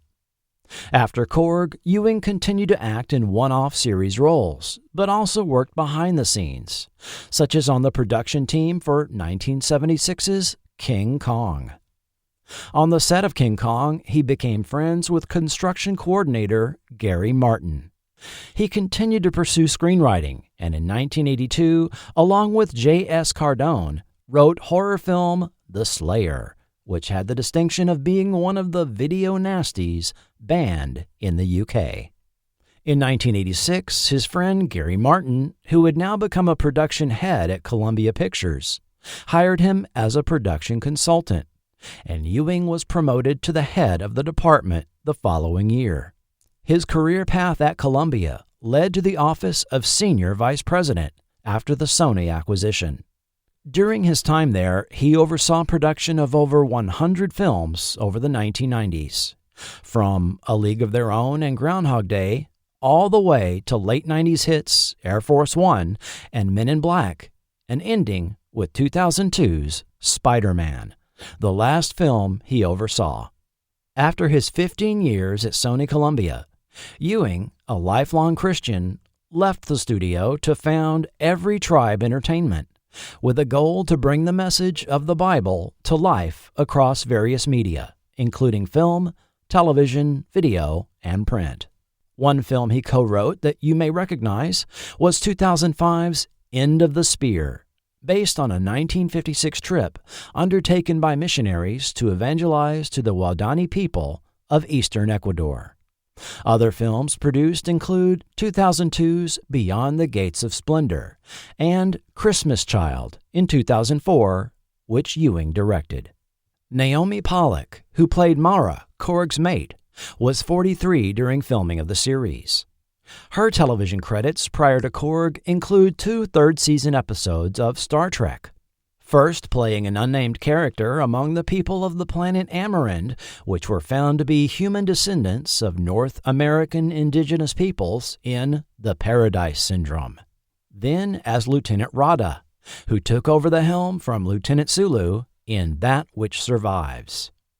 Lieutenant Rada remains unique in Star Trek as the only person to wear the decorative forehead dot known as a bindi, suggesting a Middle Eastern, likely Indian, ancestry for the character. But get this, Naomi Pollock was married to artist Reginald Pollock, name-dropped by Spock in third season's Requiem for Methuselah, where the immortal Flint had an extensive art collection from Earth. Since her divorce from Pollock, she has gone by the name Naomi Newman and became involved with the Center for the Healing Arts in Los Angeles, becoming a member of senior staff and exploring the psychological and spiritual aspects of healing. She was also a co-founder of a traveling Jewish theater, working as a playwright, director, and actress for 34 years. She is still with us, just turning 93. And at least as of a couple years ago, was still active in stage plays that were videotaped and streamed online due to the pandemic. She also co-leads and sings in monthly online services at Hakmet Halev, her synagogue in Berkeley, telling Jay Weekly, "As I live my life, I feel so alive, so connected, so in love with life, and with the people I know and the people I don't know. I still feel like a beginner." Christopher Mann played Tane, Korg's older son. Nearly 20 years old during Korg filming, Mann had been acting since at least age 10, when he appeared on For the People with William Shatner. Over the early 1970s, he made appearances in several TV shows of the era, such as Marcus Welby, MD, Barnaby Jones, The Partridge Family, Emergency, and Shazam. I can find no acting credits for Christopher Mann following Korg, nor was able to conclusively find any information on him since this role. Charles Morteo was 12 when cast as Tor, Korg's younger son and middle child of the clan. As a boy, Charles had taken acting lessons from Lorene Tuttle beginning around age 6. His debut on series television was on a 1970 episode of Julia, which also featured Tuttle as a series regular. A regular on TV commercials of this era, one memorable film shoot was a skateboarding-themed commercial for Pepsi, shot at LA's historic Olvera Street in late summer 1979. The filming coincided with the first ever visit to the United States of the Dalai Lama, who watched the filming and whom Charles was able to meet personally. Answering a casting call for the Korg role, Charles was called back 3 times to audition, after which he was cast. Toward the end of the series film shoot, Charles broke his jaw in an accident on a pool diving board. His jaw was wired shut for the final 2 weeks of production. For these episodes, he was given liquid meals. The crew had to shoot around the fact that his jaw was wired shut, and many of his lines were given to Janelle Pransky. He also recalls passing out at least once due to a combination of the heat and reduced caloric intake. Charles also has no acting credits following Korg, as his life took him away from acting. Charles is now a chef and runs an event management service. Janelle Pransky, aged 11 at the time, played Ree, Korg's daughter. She grew up in a family familiar with show business. Her grandfather, Eddie Levesque, had come from Mexico to Los Angeles in 1914, where, according to family history, he was cast by D.W. Griffith in Intolerance. He was then hired by the Keystone Studio as an actor, becoming at age 19 what is believed to be the youngest and last of the original Keystone Cops from those silent slapstick films. Janelle's grandmother, Florence Gilbert, was a titles artist for silent films, adding border flourishes to title cards and intertitles that the audiences read dialogue from. Her mother, Carol, also did some acting, appearing uncredited in The 10 Commandments in 1956, and a handful of TV roles in the late 1950s, which included The Bob Cummings Show and Wagon Train. As a girl, Janelle appeared in TV and print ads, which include a memorable Rice Krispies TV commercial in the mid-1960s. In the commercial, actor Johnny Hamer, who later portrayed Staff Sergeant Zelmo Zale on MASH, was a father with an operatic voice, disappointed that the Rice Krispies box was empty at the family breakfast table. In the commercial, actor Johnny Hamer, who later portrayed Staff Sergeant Zelmo Zale on MASH, was a father with an operatic voice, disappointed that the Rice Krispies box was empty at the family breakfast table, singing to the melody of Vesti la Juba from 1892 opera Pagliacci.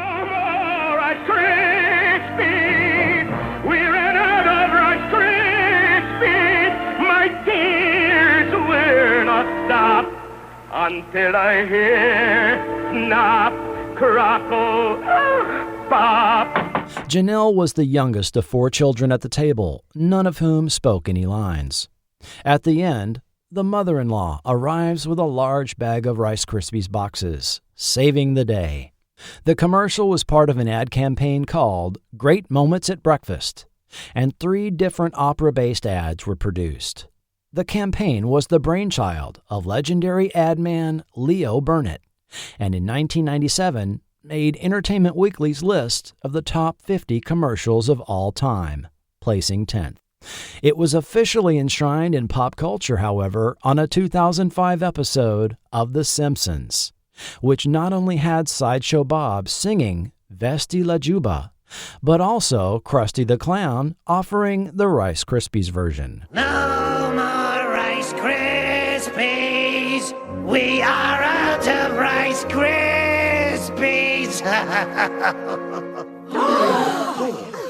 Hey, don't blame me. I didn't write this crap. It then surfaced in a 2019 Family Guy parody of Fatal Attraction as part of a recurring joke about music added in post-production. Vesti La Juba itself has been referenced, used, and parodied countless times in pop culture, in everything from the 1930s radio drama The Shadow to the Marx Brothers' A Night at the Opera, 1966's Batman, Nickelodeon's Hey Arnold, Seinfeld, and an unforgettable sequence in 1987's The Untouchables. Janelle was just finishing up 6th grade when she was cast as Ree on Korg. She actually had to miss her 6th grade graduation due to being fitted for prosthetics for the series. She has one more acting credit following Korg, a minor role in action exploitation film Raw Force from 1982. She then worked behind the scenes as talent coordinator for Mighty Mouse: The New Adventures in 1987. Following this, she found success as a real estate agent in Bel Air. Our unseen cast member was narrator Burgess Meredith. The Broadway actor made his way into film in the 1930s and transitioned to television in the 1950s.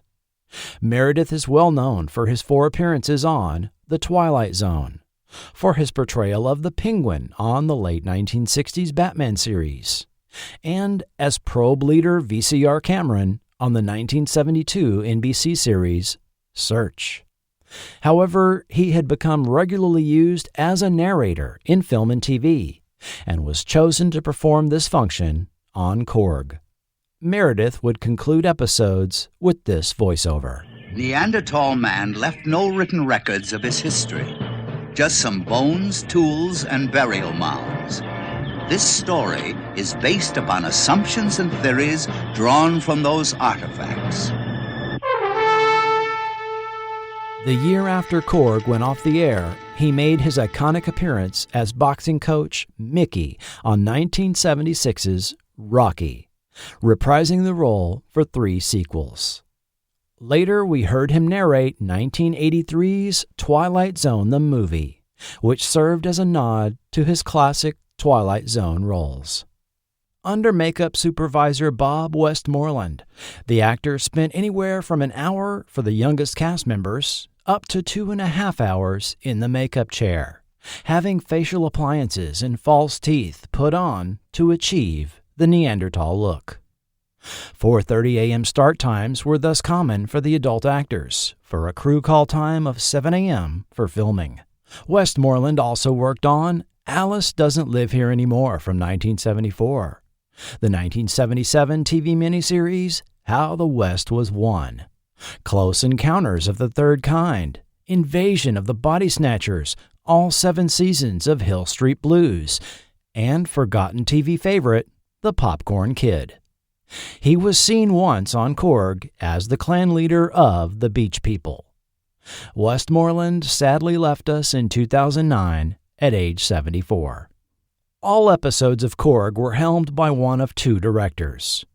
Christian Nyby had been a film editor in the 1940s, working under Howard Hawks on films like To Have and Have Not and The Big Sleep. In 1951, Hawks gave him the director's chair for The Thing from Another World. He then entered a career in television direction, used for the mid-1950s sitcoms Private Secretary and It's a Great Life. This was followed by Perry Mason, Rawhide, The FBI, Bonanza, I Spy, Mayberry RFD, and Adam 12. Korg came along toward the end of his career, and he retired soon after. Christian Nyby died in 1993 at age 80. Nyby was the father of Christian I. Nyby II, well known for Battlestar Galactica, BJ and the Bear, and Hill Street Blues. Irving J. Moore had worked as a messenger at Columbia Pictures in the early 1950s, and eventually learned the directing trade from Columbia regulars like William Castle, Edward Dmytryk, and Jules White. He then transitioned over to directing television with westerns like Maverick and the crime noir drama Tightrope. Throughout the 1960s, he became a regular director for The Wild Wild West and Gunsmoke. His post-Korg work included Bigfoot and Wild Boy, 8 is Enough, Dynasty, and Dallas. The recurring character of Irving, Nicholas's friend on 8 is Enough, was named after Moore. After Korg, he continued working for 17 years. Irving J. Moore died in 1993 at age 74.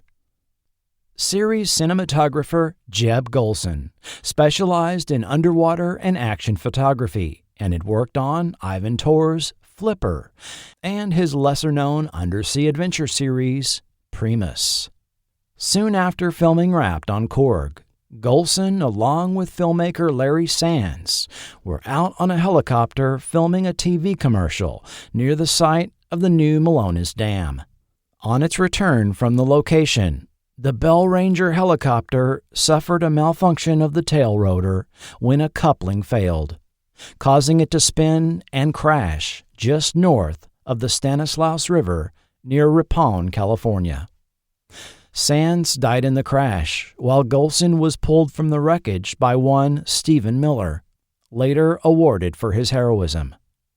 However, Golson had suffered massive third-degree burns and did not survive his injuries. He was only 40 years old. I couldn't find technical information for the series, but the resolution and film grain present on the DVD lead me to say that Korg was filmed on 16mm, as many shows of this era did that had smaller production budgets. 2 episodes per week were cranked out over the summer of 1974, filmed entirely on location at spots within the 30-mile zone, used by Union Film Projects to determine per diem rates and driving distances for crew members. The now well-known Bronson Caves served as a main filming location for the series. Located in LA's Griffith Park, the caves are really a man-made tunnel left over from quarry operations in the early 20th century. The largest entrance of the east portal of the caves was used to depict the home of the Korg clan. The west portal, which looks like an artificial tunnel entrance, was what the Batmobile exited from in the 1960s Batman series. IMDb lists 235 productions that have used the Bronson Caves as a filming location over the last 100 years. The 932-acre Vasquez Rocks Natural Area Park was seen in several episodes. Easily identified by its jutting, layered rock formations, its location approximately 25 miles from downtown LA has resulted in its use for 484 productions dating back to the 1920s, according to IMDb.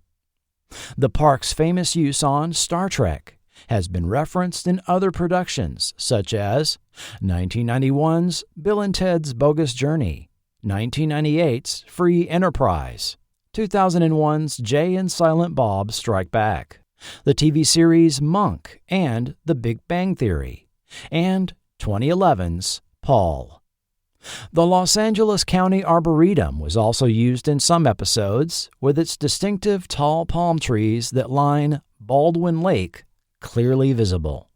IMDb lists 149 productions which have filmed there, including numerous Tarzan films from the 1930s to 1950s, as well as many TV shows from the 60s through the 80s.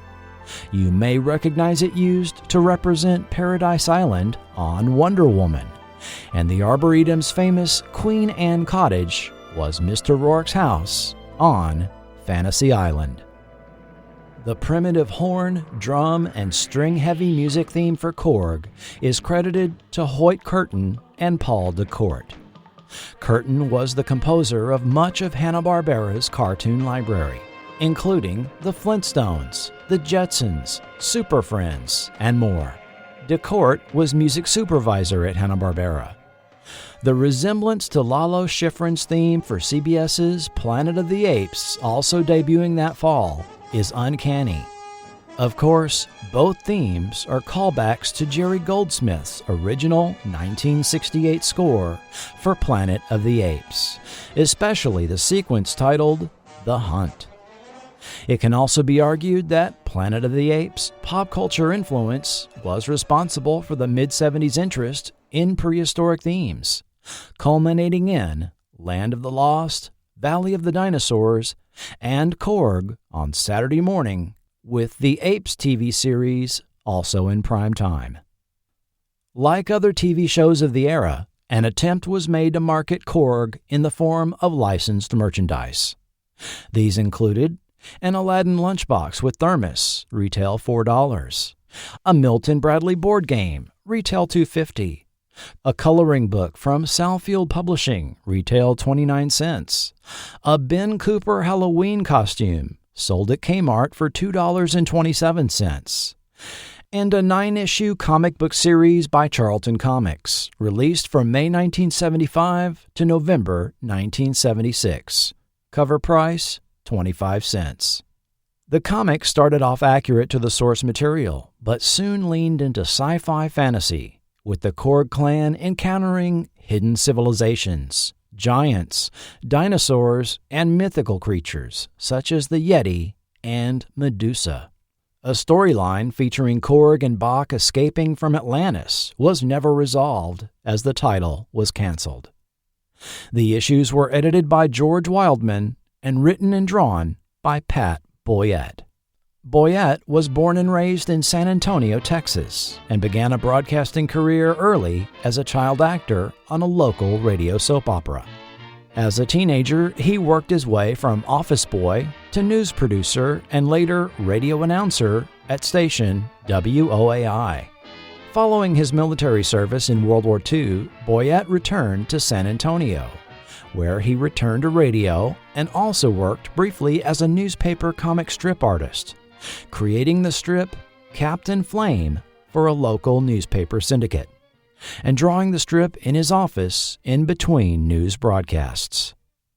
When Ad Feature Syndicate was sold to another newspaper service, he was replaced on the comic strip, but by this time was becoming a noted local broadcaster, working at station KONO, hosting the 6 o'clock news.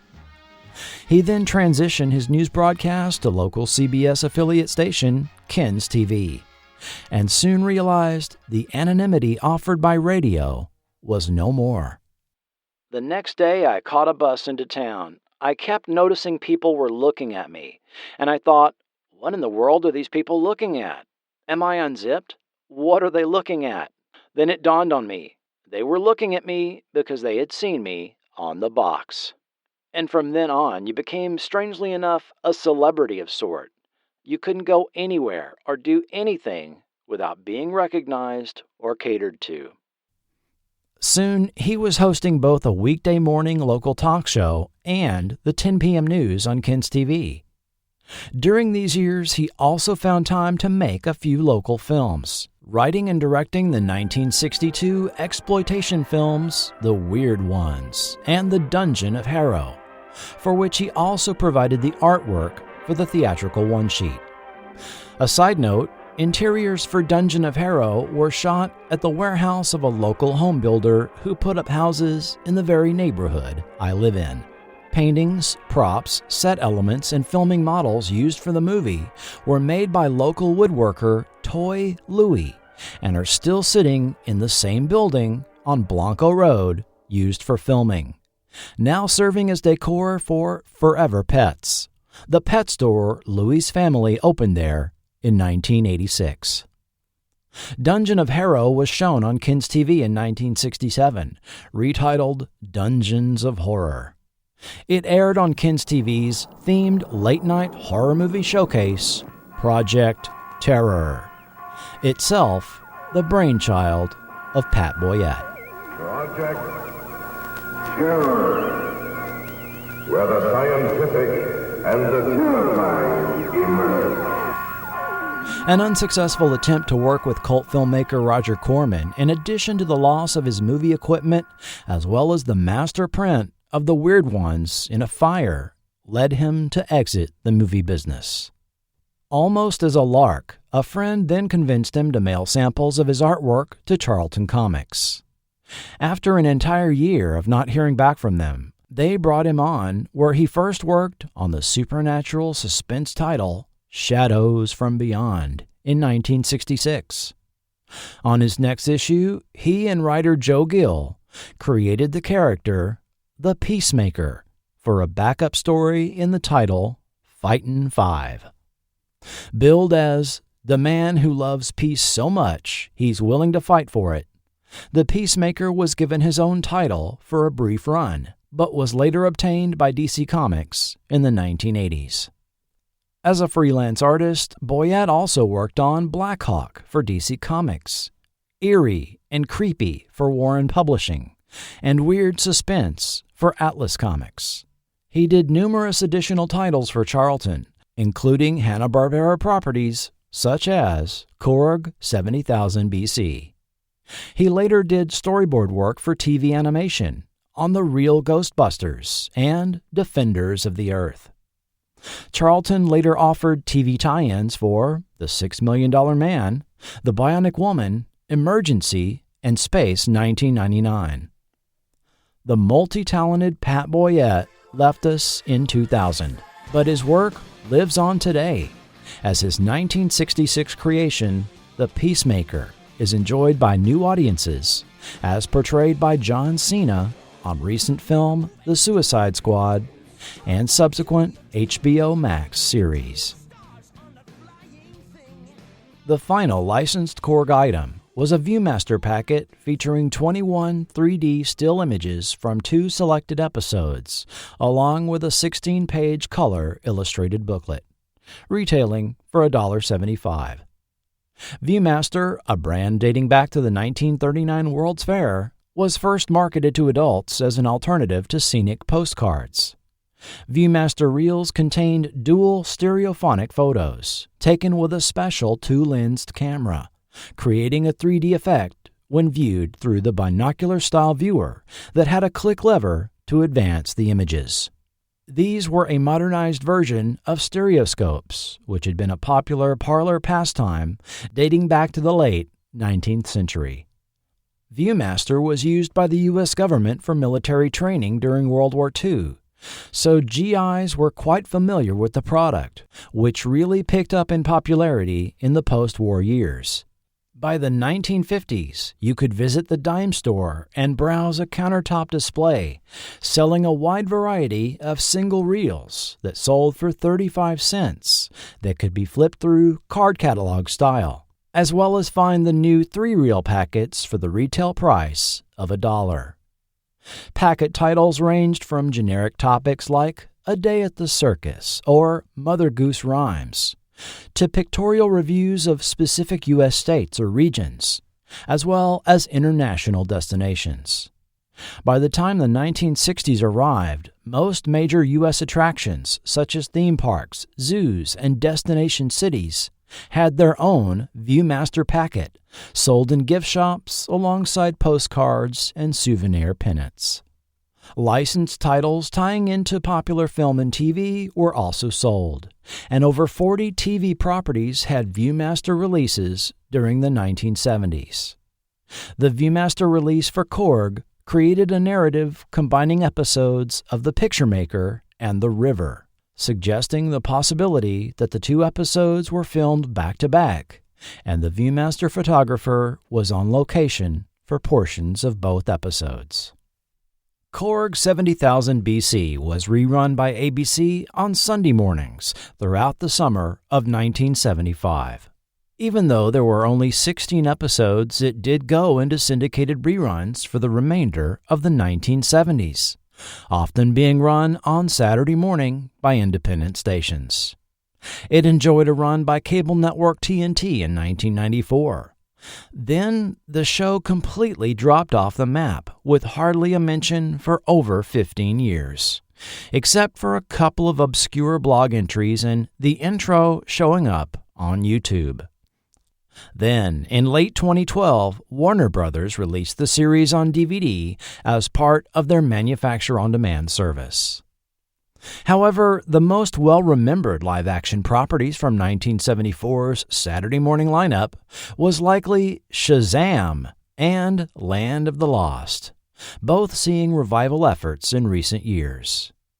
Meanwhile, Korg remains a relatively obscure Saturday morning show, now approaching 50 years old. The lineup offered by Hanna-Barbera on ABC's 1974 Saturday morning remains rather unique in the types of creative risks being taken at the time by the studio and network. The silliness of Hong Kong Phooey and Gilligan being counterbalanced later in the morning by more serious fare presented in a trio of shows, each telling the tale of a different family. First, the adventurous traveling stunt performers of Devlin, then the struggle of Neanderthals simply to survive from one day to the next in a hostile world on Korg, followed by the everyday turn-of-the-century life on These Are the Days. These offerings seemed not to click with Saturday morning viewers. At the conclusion of the 1974-75 season, ABC VP for Children's Programs Squire Rushnell said regarding their Saturday morning shows catered to fit the demands of the anti-violence crusaders, "We were taking out the action, taking out the adventure, and ending up with mild action, which the kids just refused to watch." The best example of this is a series of ours called Korg 70,000 BC, which went right into the toilet. CBS's Jerry Golod likewise bemoaned the ratings failures of the U.S. of Archie, commenting, "It's not possible to eliminate all violence. You'll end up with a rating of zilch." The following year, Saturday morning returned to presenting funny animated animals, outlandish live-action sitcoms for kids, and repackaged favorites. And yes, even the Supers returned by 1979. The subject matter of prehistoric man presented in Korg, however, has continued to fascinate fiction writers as they return to this well time and time again for various audiences. Whether it was the animated ABC series Crow in 1993, which saw an 11-year-old Cro-Magnon boy adopted by a Neanderthal tribe, 2013 DreamWorks animation film The Croods, with its humorous, if inaccurate, look at a prehistoric cave family encountering a Homo sapien boy, or the 2019 drama William, where scientists use recovered DNA to create a viable embryo, thus having to deal with the consequences of birthing a Neanderthal into our modern world. The mysterious world of prehistoric man will undoubtedly continue to be a source for speculation for as long as stories will be told. Coming in 2024 to Forgotten TV.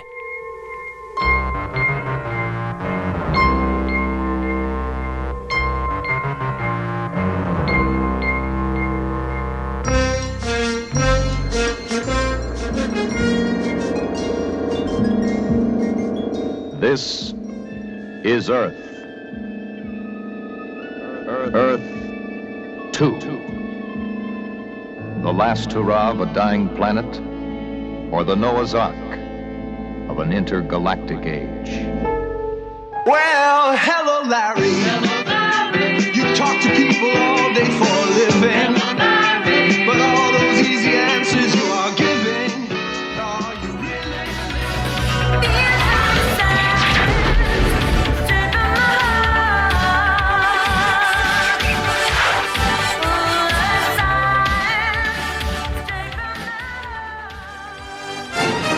We travel through time to help history along.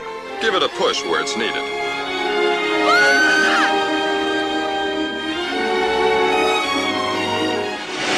When the Omni's red, it means history's wrong. Our job's to get everything back on track. Podcasts on The Hardy Boys, Nancy Drew Mysteries, Earth 2, Hello Larry, and other short-lived McLean Stevenson shows. Misfits of Science, and Voyagers. Green light, kid. We did it. Stay tuned to Forgotten TV in 2024. If you're new here and haven't listened to the other podcasts about Saturday morning TV, may I recommend you dial back your podcast player to episodes 11 and 12 on Saturday Morning Weirdness, and episodes 19 and 53 on the animated versions of live-action TV shows. Forgotten TV is an independent, listener-supported podcast. You can support Forgotten TV through Patreon or PayPal and become a producer of the show. Or buy me a coffee by clicking the link right in the show notes. You could also support the show at no cost by taking a moment to leave a review on either Apple Podcasts or Spotify.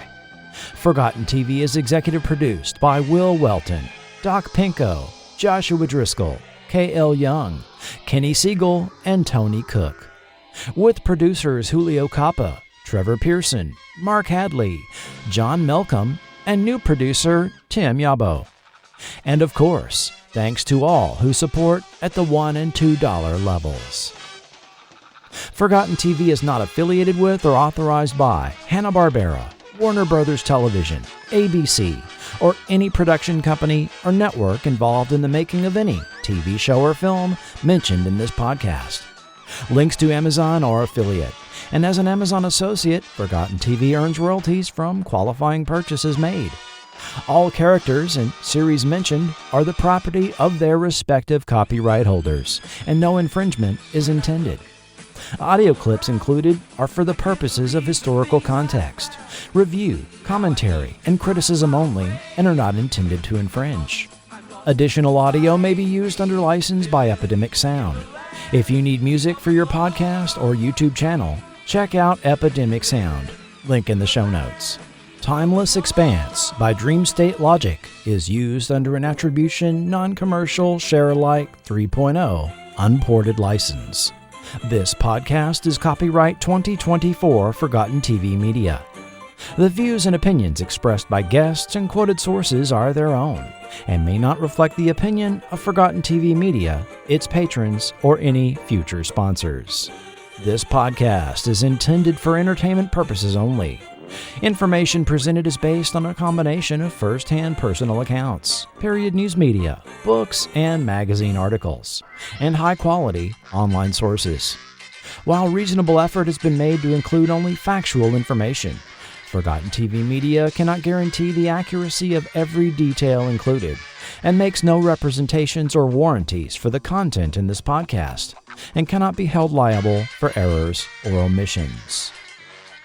And I'd like to thank the following YouTube channels for making some of those audio clips possible: Kino Lorber, The Hollywood Argyles, Scream Factory TV, Andriy Alexandruk, Intros and Outros, Warner Archive, The New Howdy Doody Show, Toon Tracker, The House of Dracula Monster Model Museum, Bionic Disco, Retro Kids TV, Comic Guru, Will C. Wilson, Our Nostalgic Memories, My Three Little Critters, Dwayne Pounds, Backyard Sounds, Obsolete Video, Free the Kinescopes, Ruby Pearl, Diane Fan, Hollywood Trailer Music Orchestra, USA TV Ads, Yellow Guy, Vincent DiPlacido, Don Jack, The Rap Sheet, PAX 41 Music Time Machine, Hourly Newscaster, Cult Cinema Classics, Geeky 33.3, Max, 11DB11, D-Day 9876, Wayun 6. Special thanks to Bill Ewing, Janelle Pransky, and Charles Morteo, who all answered questions, provided memories, production tidbits, and clues that went into the writing and research of this show. Christopher Mann, if you're out there, I'd love to hear your Korg experiences too. I'd like to take this opportunity to also acknowledge the research of Eric Edelbach and John Kenneth Muir. Quotes and background information not given directly to Forgotten TV were obtained from the following sources: The books and printed materials. Prehistoric Humans in Film and Television by Michael Klossner. An Archaeological and Paleontological Chronology for Daisy Cave, San Miguel Island, California, published by Cambridge University Press. The Senate Subcommittee Hearings on Violence on Television, 1974. Short-lived television series, 1948 to 1978, by Wesley Hyatt. A Cast of Friends by Bill Hanna. Say Kids, What Time Is It? Notes from the Peanut Gallery by Stephen Davis. One Fine Stooge by Stephen Cox and Jim Terry. Unsold Television Pilots 1955 to 1989 by Lee Goldberg. Articles from the following periodicals: Science Magazine, Smithsonian Magazine, Starlog, issues 39 and 40, Broadcasting, October 21st, 1974 and June 30th, 1975. And content from the following online sources: Sci-Hi Blog, Natural History Museum, Sapiens.org, PBS NewsHour, Live Science, Britannica, John Kenneth Muir's Reflections on Cult Movies and Classic TV, the Hanna-Barbera Wiki, SF Chronicle, Flashback, Drunk TV, Memory Alpha, USC School of Cinematic Arts, the Classic TV Archive, Temple of Schlock, Phil Cook's The Change Revolution, the Cougar Chat Podcast, When Magazine, J Weekly, the Charlotte Observer, the Fantasy Inc. blog, the Charlton Library blog, the Daily Cartoonist, the Comics Reporter, the California Film Commission, the Arboretum website, Travels with My Tai Tom, Rip Jagger's Dojo, Tunes of Festology. Thank you for listening. Be sure and bookmark Forgotten.tv for all content and links to social media sites. I am your writer, producer, and host, Chris Cooling. And this has been Forgotten TV.